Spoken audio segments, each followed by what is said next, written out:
Attention. If you think betrayal has no limits, this story will leave you breathless. My name is Aurora Hayes, and I discovered my husband, Marcus Blackwood, didn't just take a secret vacation to St. Bart's with his mistress and her entire family. He tried to sell the house I inherited while he was gone. But when they returned from their idyllic holiday, the house was sold, I was gone, and his life was frozen. Literally. Hello, everyone. Thank you for being here with me today. Before we dive into this tale, I'd love to know where in the world you're joining us from. Please share your city or country in the comments, subscribe to the channel right now, and hit the like button if you believe revenge is a dish best served ice cold. Now, let me take you into this story. Part 1. The Inconvenience. It's strange how a life can change in a single instant. Not with a bang, but with the gentle hum of a phone. This is my story, a tale about marriage, the kind of betrayal that cuts deeper than bone, and finding a strength you never knew you had. It all began on a quiet Thursday night in our luxurious London flat. I was setting the final platter of roasted chicken on the dining table, the skin golden and crispy, just the way Marcus liked it. The house smelled of rosemary and garlic. I'd spent the afternoon cooking, carefully arranging the table with our best china, even lighting a couple of candles. Marcus had been stressed at the law firm, and I just wanted to create a small, healing space for us to reconnect. I smiled, picking up my phone, expecting him to call and say he was minutes away. A quick glance showed his name. "Hello," I answered, wiping my hands on a dish towel, ready to tell him to hurry home before the food got cold. "Aurora, we need to talk." Marcus's voice was quiet and distant, completely flat, the kind of tone you use with a subordinate, not your wife. My smile faded. "Is everything all right?" I asked, a knot of unease tightening in my stomach. "Everything's fine," he said. His indifference was a cruelty in itself. "Listen, next week, on Wednesday, the whole family is heading to St. Bart's for a week. I've already booked the flights and a villa rental." The platter in my hand suddenly felt impossibly heavy. This was the third time in our 3-year marriage. "The whole family, you say?" I repeated, my gaze drifting over the 2 perfectly set places at our table. "So, your parents, your sister Diane and her new fiancé, your aunt, and your cousin. That's 6 people." I forced a deliberately cheerful tone, desperate to hide the tremor in my voice. "That's right," he said, oblivious. "The villa I booked only has 3 bedrooms, and adding you would be a hassle. So you don't need to come." A hassle. That was me, not his wife, not his family member. A logistical inconvenience. I took a deep, shaky breath, my eyes scrutinizing the meticulously prepared meal. All that effort, all my hopes for a quiet, healing dinner, were now destined for the bin. "Oh, I see," I said, my voice sounding like a distant echo. "Well, have a wonderful time. I knew you'd understand, Aurora. You're the most accommodating person I know." His sigh of relief felt like a physical slap. Accommodating. He meant docile. "Oh, and while I'm gone, don't forget to water the garden flowers and my succulents. The little one on the windowsill looks a bit dry." "Right. The succulents," I repeated blankly. I hung up and stood frozen in the middle of the dining room. The screen went black, and I felt a light go out inside my heart. The first time he excluded me, the excuse was a recent miscarriage. A long trip would be too much. I was grieving, vulnerable, and I believed him. The second time, my demanding job was the problem. This year, he hadn't even bothered with a convincing lie. I was just a hassle. Slowly, like an automaton, I began clearing the table. Scraping the untouched food into the bin, the porcelain dinner plate slipped from my grasp, falling in slow motion before shattering into 100 pieces on the tiled floor. The sound echoed in the silent house. I sank to the floor, my knees pressing against the cold tile, and began picking up the shards. I didn't notice when a sharp edge cut my finger until a single bead of bright red blood appeared against the white porcelain. The physical pain was nothing compared to the sharp, wrenching ache in my soul. My phone buzzed again. It was the family group chat. A message from my mother-in-law, Mrs. Blackwood. "Guys, we're off to St. Bart's again this year. Leaving Wednesday, so don't forget the SPF. They say it's going to be hot." A flurry of celebratory emojis followed. The whole family. My eyes filled with hot, angry tears. To them, I wasn't family. I was just an unpaid housekeeper who watered the succulents. If you've ever felt overlooked or enamored in a relationship, hit the like button now and share this video. Part 2. The Truth in the Safe. I quickly wiped my eyes and answered a video call from my best friend Isabel. My carefully constructed armor crumbled when I confessed everything. The special dinner, the cold phone call, the broken plate. "Valeria, for God's sake, wake up!" Isabel's voice was sharp with rage. "These people don't see you as family, they're playing you." I knew she was right, but admitting it meant admitting my marriage was a failure. "You signed a prenup, right?" Isabel pressed. I nodded. But then she asked the crucial question. "The house is in your name, right? It was a wedding gift from your parents, your grandmother's inheritance?" "Yes," I explained. "But after we got married, Marcus kept insisting we add his name to the deed. He said it was for appearances." "And you did it?" "I did," I whispered. "He wore me down." "Okay," Isabel said, taking a breath. "Listen closely. The house is a major asset. Who paid for the renovations?" "Mostly me," I admitted. "I used about £70,000 I'd saved over the years. His family chipped in about £15,000 for patio furniture." "Do you have proof? Receipts? Contracts?" "Yes," a small spark igniting inside me. "I'm meticulous. I kept a folder with everything." "Good. Now how much does Marcus actually earn? Do you have any idea?" I was blank. He'd told me his salary was about £100,000 a year. He gave me £100 a month for household expenses, and he claimed he was investing the rest for our future, paying a small mortgage on the house I already owned. "I've been paying the house mortgage entirely," I added. He said he needed a medical contingency fund for his elderly parents. Isabel slammed her hand down on her desk. "Aurora, for the love of God, don't you see you're being scammed? That's not a normal marriage, that's financial abuse." My life was a lie, a carefully constructed illusion that I was paying for, while Marcus gifted his mother a £20,000 gold bracelet last Christmas without a thought. After hanging up, a cold determination took hold. I walked straight to Marcus's locked home office.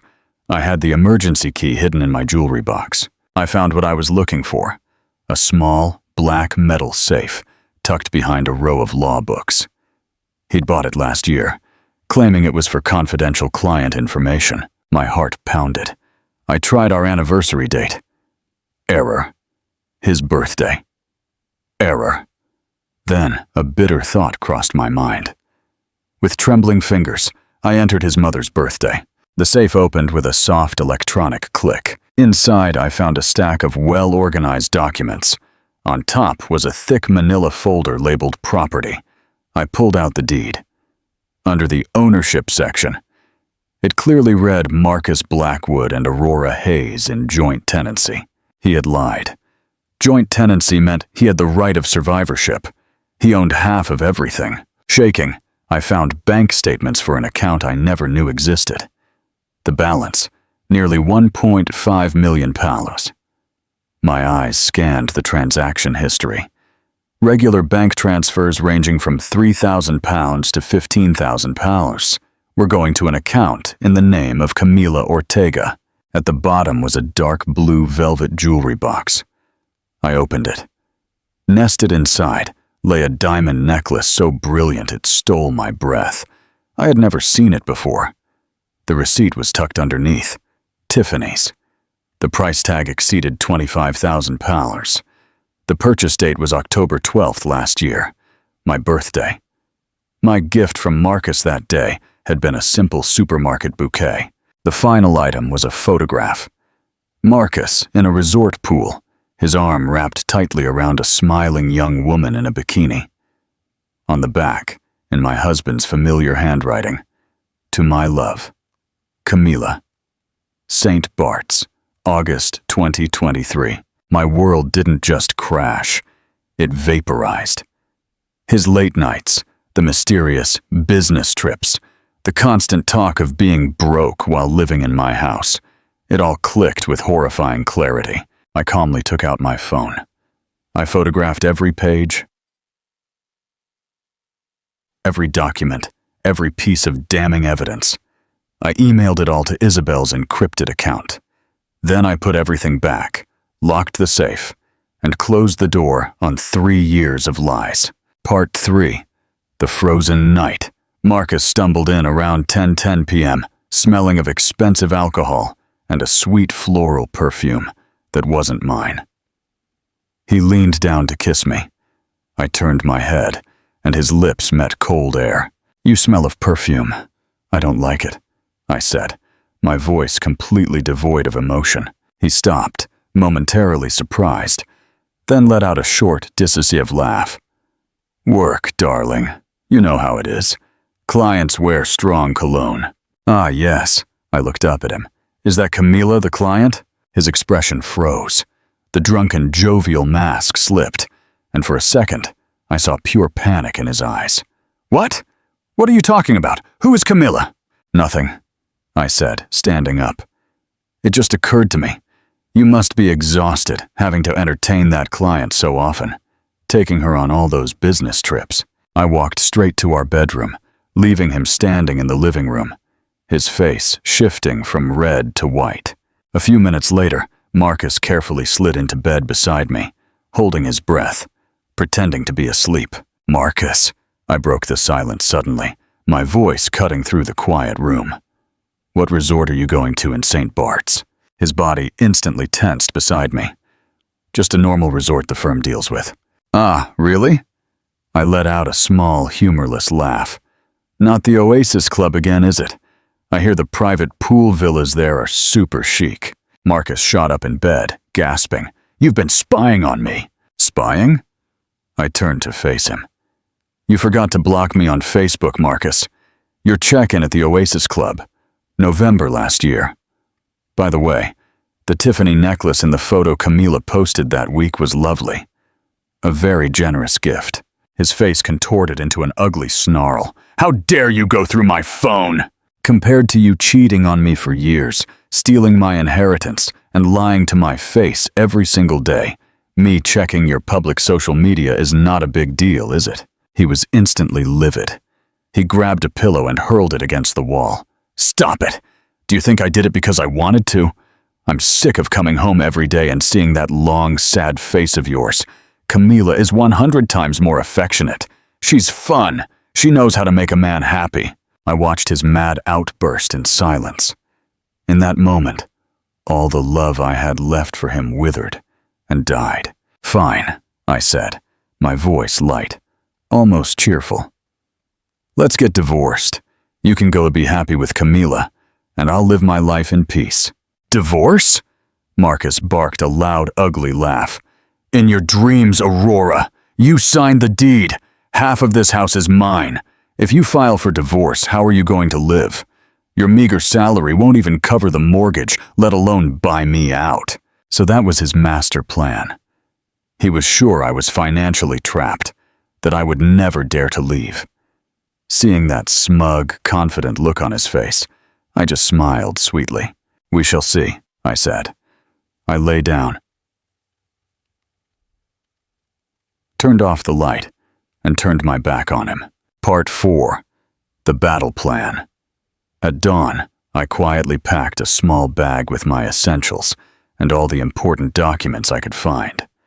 Then I left the house without looking back. It's time, Aurora. The war has begun. Isabel's office was in a gleaming glass skyscraper in central London. She was not alone. With her was a man in his 50s with piercing, intelligent eyes and an air of calm authority. Mr. Sinclair, the best divorce attorney in the country. Mr. Sinclair went through the evidence I had photographed. "The situation is even worse than you thought," he said gravely. "According to these bank statements, over the last 2 years, Marcus has transferred a total of $30,000 to Camila. To the court, this is a clear act of dissipation of marital assets. We can recover that significant sum in the divorce settlement." But then he clicked on a new set of documents his firm's investigator had obtained overnight. "This is the most serious offense." He pointed at the screen. 3 months ago, Marcus took out a second mortgage on your property for £800,000. My blood ran cold. He didn't tell me a word. "He wasn't going to," Mr. Sinclair said, "because that money, 1 week after hitting his account, was transferred to Camila Ortega in 5 large installments. I believe your husband bought that woman a house. He leveraged the home built with your family's inheritance to purchase a property for his mistress." Mr. Sinclair showed me a text message transcription between Marcus and his sister Diane. "Diane, bro, did you tell your wife about the house mortgage yet?" Marcus, "Not yet. I plan to tell her after the trip. She's been a bit weird lately. I think she suspects something with Camila." Diane, "So what? My fiancé and I need a deposit for the condo we saw next week. Don't delay. My name is on the deed too. Even if she objects, she can't do anything." "They planned this entire thing legally," Mr. Sinclair stated. "But we are getting ahead of them. We have to prove that the joint tenancy deed itself was forged. You distinctly remember it being a tenancy in common?" "I'm absolutely certain," I said. "This is our turning point," Mr. Sinclair exclaimed. "If we prove the deed was forged, not only is the fraudulent mortgage void, but Marcus could face severe criminal charges for bank fraud and forgery." We formulated the battle plan. Go to the county registrar's office immediately to get a certified copy of the original deed. With that proof, file an emergency restraining order to freeze every single one of Marcus's assets. Prepare the divorce petition, outlining his every transgression. What part of the fraud do you think will be the most damning evidence against Marcus? Comment your predictions below. Part 5. The trap closes. The next morning, I entered the county registrar's office. My entire future hinged on a piece of paper filed 3 years ago. The clerk returned and slid a certified copy across the counter. My fingers trembled as I unfolded it. There it was, in black and white, clear and unmistakable. Tenancy in common. Aurora Hayes, 70%. Marcus Blackwood, 30%.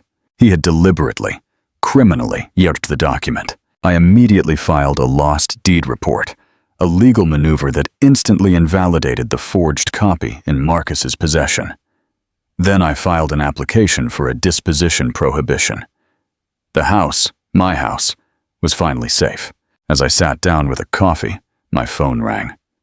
"Is this Miss Aurora Hayes?" a cheerful voice asked. "I'm Susan from Sun Realty. I'm calling about the listing for your house on Maple Drive. We have a fantastic cash offer. The buyer is willing to pay $150,000 over asking. They want to close quickly. When can we meet to negotiate?" I stared in stunned silence. He had already put my house on the market. He was going to sell it behind my back while he was on holiday with his mistress and her family. A cold, hard rage, clearer and more potent than any bite emotion I had ever felt, washed over me. "Listen to me very carefully, Susan," I said, my voice low, firm, and deadly serious. "That listing is fraudulent. My husband does not have the authority to sell that property. The deed he showed you has been reported as lost and is legally invalid. This property is currently in litigation, and a disposition prohibition has been filed. If your agency proceeds one step further with this transaction, prepare to receive a lawsuit from my attorneys for complicity in real estate fraud." There was a gasp on the other end, followed by a rushed apology, before she hung up. I immediately called Mr. Sinclair.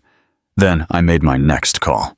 to a moving company. That afternoon, 2 large removal vans pulled up to the house on Maple Drive. I walked through the rooms, deciding what was mine and what was part of the lie I was leaving behind. I left behind everything he had given me: the jewelry, the clothes, the furniture. As the movers loaded the last box, I took one final look. I felt no nostalgia, just the quiet satisfaction of a door closing firmly and forever. I locked the front door, walked to the community guardhouse, and handed the key to the guard. My new life had officially begun. Part 6. The Ultimate Humiliation. A week later, I was sitting in Mr. Sinclair's sunlit office, reviewing the final draft of the divorce petition. My phone vibrated. Marcus's flight from St. Bart's had just landed at London Heathrow. His first sign of trouble came at the airport car rental desk. I could almost picture it.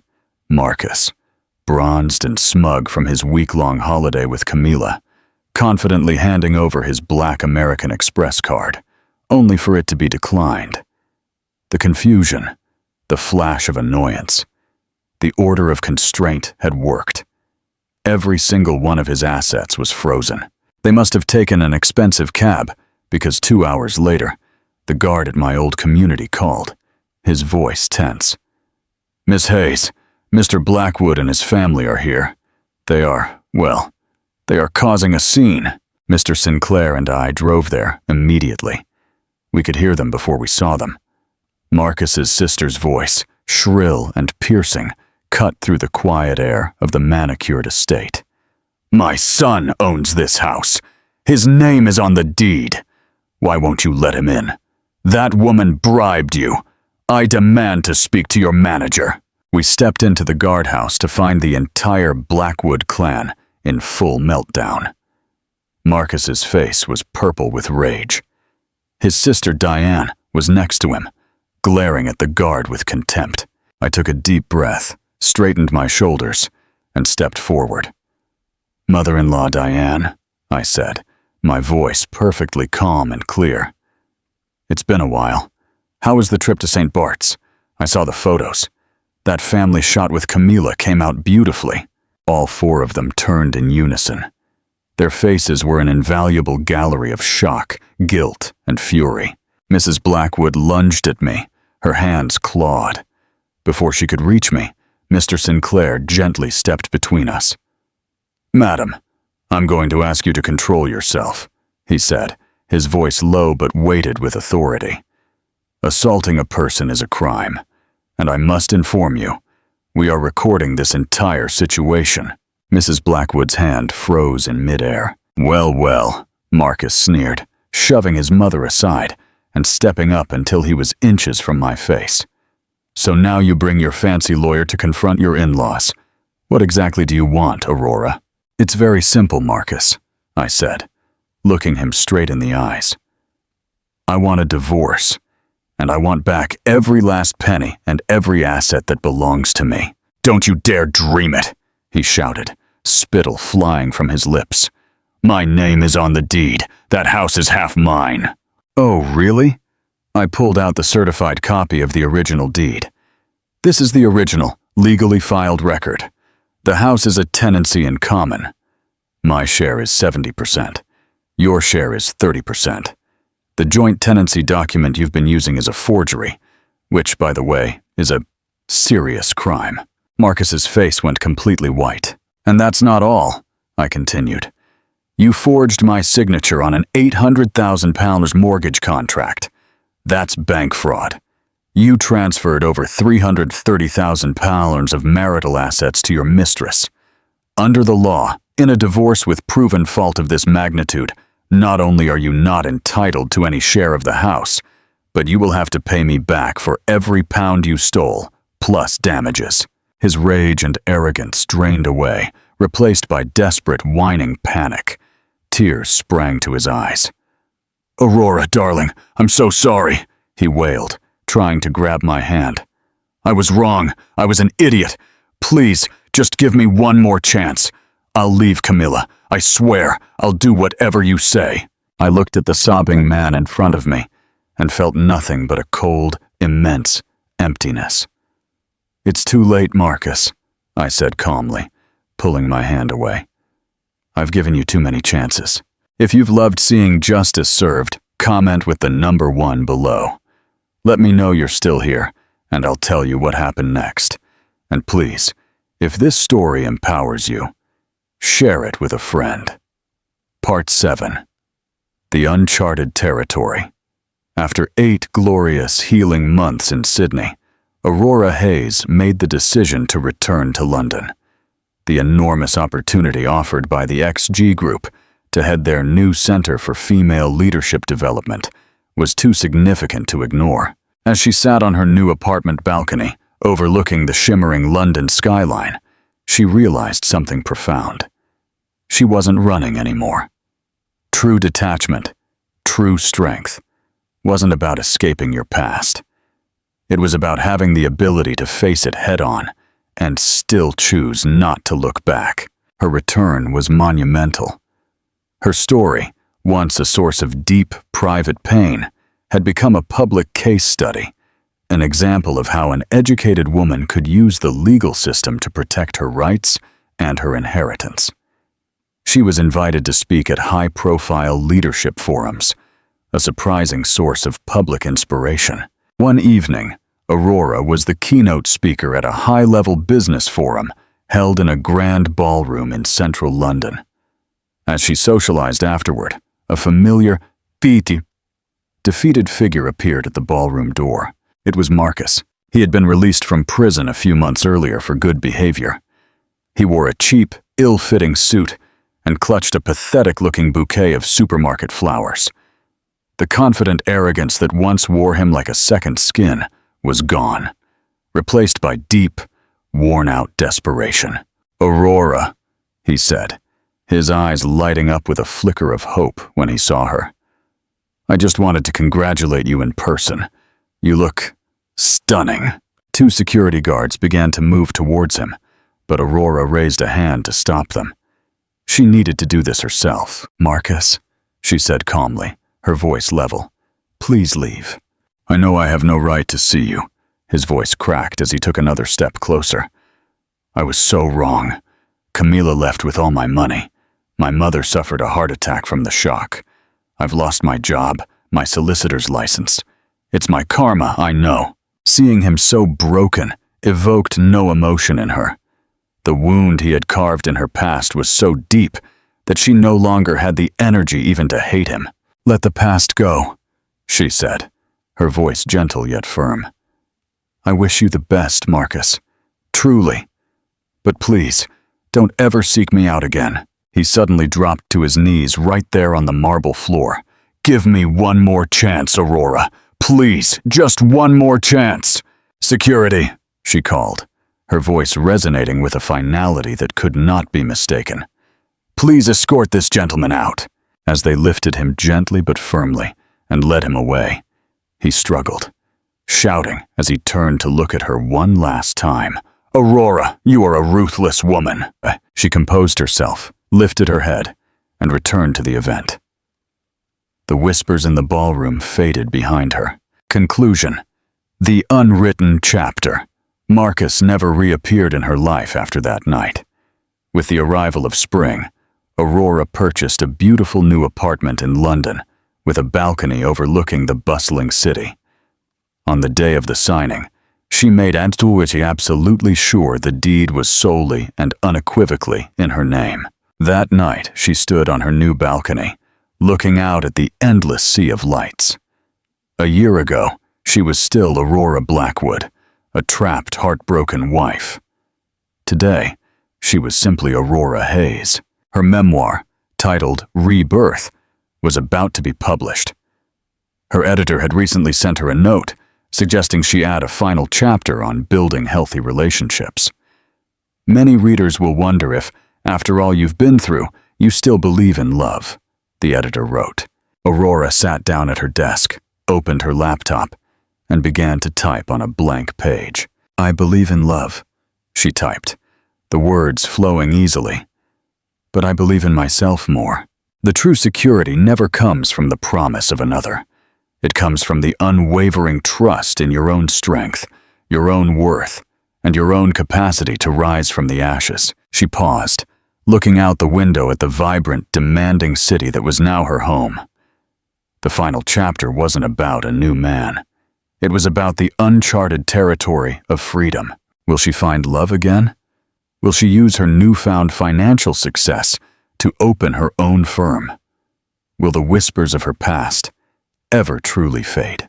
Aurora smiled to herself, closing the laptop without writing another word about the future. The most powerful love story she would ever write was the one where she saved herself. And that story, she realized, was just beginning. Thank you all for listening to my story. If any part of it resonated, if it gave you a little strength or hope.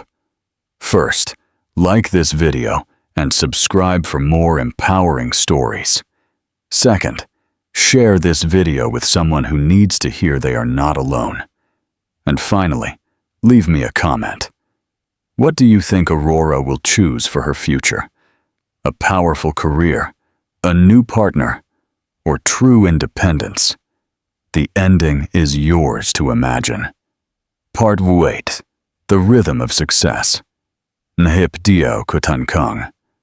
The next 2 years were a blur of rewarding, demanding work. Aurora didn't just meet expectations at the XG Group, she shattered them. Her memoir, Rebirth, became a surprise bestseller, praised not for its sensationalism, but for its honest examination of financial abuse and the journey to self-worth. She didn't use her book to chase fame, but to amplify her new professional mission, to empower women in finance and leadership. Her life was now defined by the sharp, invigorating rhythm of success. Early morning workouts overlooking the Thames, high-stakes negotiations in glass conference rooms, and late-night calls mentoring young female executives across Europe. She was no longer a victim. She was a visionary, respected, and sought after. Yet, life in her new apartment on the 30th floor remained meticulously organized, almost clinical. Her closets were minimalist, her schedule was fully booked, and her relationships were carefully curated. She made new friends, smart, driven professionals, but kept a safe, emotional distance. The wound had healed, but the scar tissue was thick. Men tried to enter her world, of course. They were impressed by her confidence and intrigued by the quiet strength behind her eyes. There was Liam, a charming Irish architect who made her laugh genuinely. There was Julian, a kind, thoughtful economist who asked insightful questions about her work. She dated them occasionally, enjoying their company. But when conversations turned to sharing future plans or merging lives, an invisible wall would silently descend. She realized the problem wasn't a lack of suitable partners. It was her own deeply ingrained need for control and certainty. She had learned that promises could be broken, and the safest haven was the one she built alone. Aurora's success is undeniable, but do you think her need for control might prevent her from finding genuine happiness? What's the biggest lesson she still needs to learn? Share your thoughts in the comments. Part 9. The Quiet Test. One cold, wet Tuesday evening, a small crisis unfolded. Aurora was rushing to prepare for a crucial video conference with the Asia-Pacific team when the power in her entire apartment cut out. Complete darkness. A wave of intense, irrational panic hit her. It wasn't the darkness itself, but the sudden loss of control. For a terrifying second, she was transported back to that cold kitchen floor, surrounded by broken porcelain, the absolute, paralyzing knowledge that she was alone and utterly betrayed. She stood still, inhaling slowly. She felt for her phone. It was at 10%. The emergency battery bank was, she remembered with a groan, in her gym bag downstairs. Her video conference was in 15 minutes. The old Aurora would have called Marcus, relying on his financial and logistical competence to fix the problem. The Aurora of 2 years ago would have had a mild panic attack and rescheduled the meeting. The current Aurora took a steadying breath. She had an entire department to run. She could certainly handle a fuse box. She switched her phone to low power mode, used its weak light, and made her way to the utility closet. The fuse box was complex, labeled in arcane symbols. It took her 5 minutes of patient, step-by-step troubleshooting, cross-referencing symbols with the building manual she'd insisted on digitizing, to realize the main circuit breaker had simply tripped due to a surge. With a definitive click, the lights flared back to life. She walked back to her desk, feeling a surge of quiet triumph, more satisfying than any multi-million-pound deal she had ever closed. She didn't call anyone to boast. She didn't even mention it in the team meeting she successfully held 3 minutes later. The victory was private, a quiet confirmation that her independence was not just a legal status, but a functional reality. She could handle the darkness, the breakages, and the sudden loss of control. Alone. Part 10. The unwritten ending. A few months later, at a high-profile industry event, Aurora was approached by a man named Cameron. He wasn't a lawyer or a financier. He was a war correspondent who had recently pivoted to running a global nonprofit focused on rebuilding infrastructure in conflict zones. He was direct, charming, and seemed utterly uninterested in her net worth or her corporate title. He was interested in her story, not for the betrayal, but for the courage it took to rebuild. "You speak about security," Cameron said to her late in the evening as they shared a final glass of champagne. "But true security isn't about being safe in a beautiful apartment. It's about knowing you can land on your feet, no matter how hard you fall." "I agree," Aurora replied, meeting his gaze. "I learned to be my own safety net." Cameron smiled, a genuine, warm smile that reached his eyes. "That's why I admire your work. But a safety net works best when it's woven together, doesn't it?" His words didn't send up a warning flare, but a gentle, questioning spark. He wasn't demanding a future or a promise. He was merely posing a philosophical question about connection. Aurora didn't answer immediately. She looked out over the glittering city lights, the lights she had conquered and now commanded. The fear of repeating the past was still there, a low hum beneath the surface, but it was now competing with a genuine curiosity. She had built her empire of self-reliance, marble by marble. She was complete. She was safe. But what if the next chapter wasn't about building more walls, but about choosing a co-architect? She took a slow, deliberate sip of her champagne, her gaze meeting Cameron's. She hadn't said no, but she hadn't said yes either. She was standing at a crossroads she hadn't anticipated, one that led away from the safety of her solitude and onto a path that was beautifully, terrifyingly uncertain. What do you think Aurora should do? Should she accept Cameron's challenge and risk connection? Or should she remain secure in her independence? The decision is hers, and the story of her next choice is still unwritten. Please like this video. Subscribe for the conclusion of Aurora's journey, and leave a comment. Should Aurora risk a new relationship with Cameron, or is true freedom found only in solitude? Part 11. The Terms of Engagement. Duquan Camket. Aurora didn't offer Cameron an answer that night. She offered him a conversation. "True security, Cameron," she stated, her voice calm and firm, "is knowing you can walk away from anything, at any time, without being financially or emotionally decimated. I am not looking for a safety net. I am the safety net." Cameron listened intently, not with impatience, but with deep respect. "I understand that. My work is built around risk and contingency. I don't ask you to surrender your power, Aurora. I'm merely proposing we explore a shared resource pool, one where both partners are equally strong." He paused, lowering his voice. "I don't need your stability. I need your vision.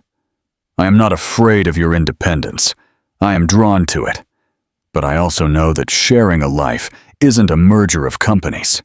It's a merger of vulnerabilities. Aurora was struck by his language. He spoke in terms of strategy, strength, and mutual respect, not rescue or reliance.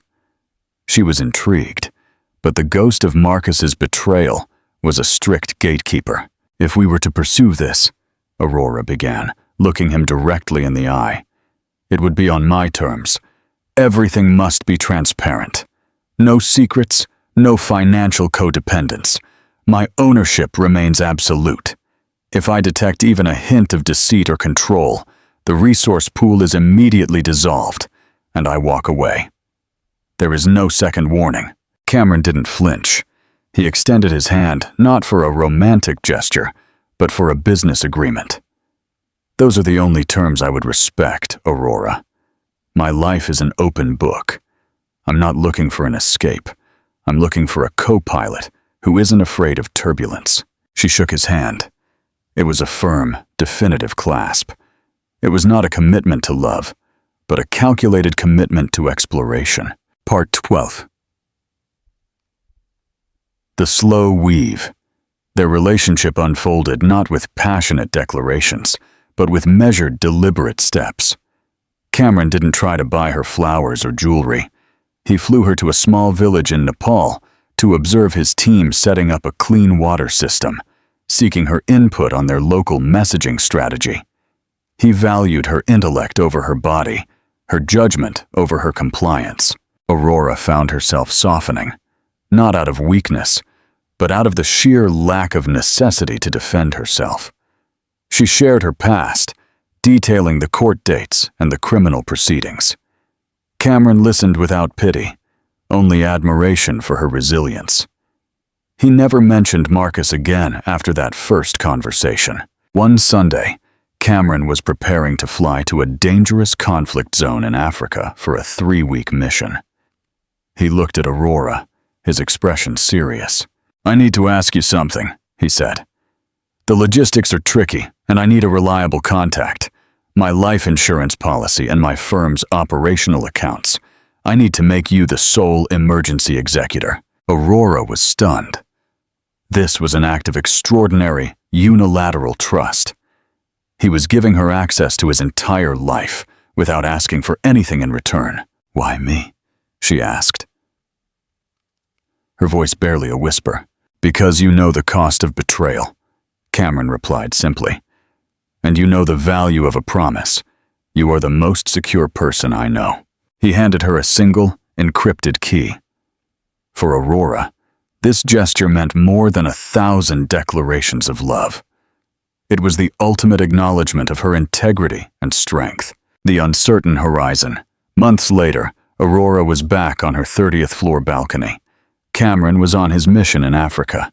Her memoir, Rebirth, had been optioned for a major motion picture, solidifying her financial and public independence far beyond anything Marcus could have ever dreamed of. She wasn't alone. She had Isabel, a thriving career, and a network of powerful, supportive women.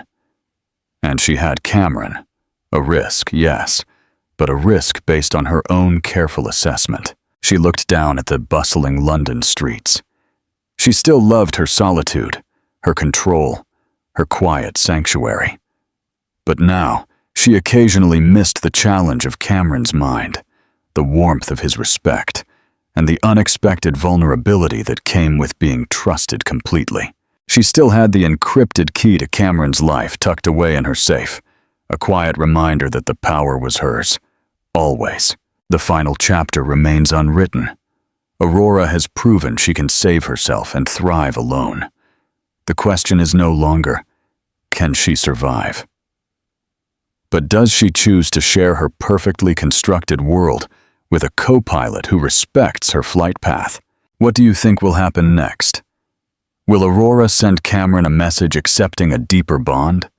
Or will she choose to maintain her singular, ironclad control? Give this video a like, subscribe to the channel, and tell me in the comments, is Cameron the true path to healing, or is Aurora's greatest loyalty always to her own hard-won independence?